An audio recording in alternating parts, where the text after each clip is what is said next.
Welcome to the Genius Factory. Enjoy the video. You're ready to begin. Clean the lens and position your subject so you can get the phone within the camera's minimum focus distance. Once positioned, switch to macro or the telephoto lens. Attach a clip-on macro lens if the iPhone can't focus close enough. Make sure to stabilize the phone on a tripod or flat surface and use a 1/2 second timer or remote shutter to avoid movement.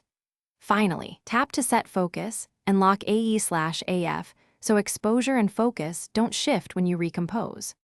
Now refine focus and light. Switch to a manual focus app to nudge focus millimeter by millimeter. Use focus peaking if available so you see the sharpest plane. At the same time, add continuous LED or a ring light and diffuse it with tracing paper to soften highlights. Position a small reflector to fill shadows. Once done, slightly change distance or angle to control depth of field, and bracket exposures by taking 3-5 frames at different exposures to preserve highlight and shadow detail. Finish by taking multiple frames, burst, bracketed exposures, or focus stack so you have options. After capture, review at 100% and pick the sharpest shot, then edit for clarity, crop, reduce noise, and apply targeted sharpening. Preserve natural texture. Export at the highest quality and save an unedited original.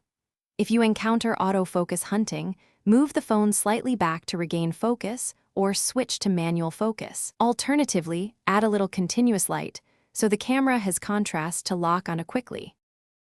Thanks for watching. If you found this helpful, don't forget to like and subscribe.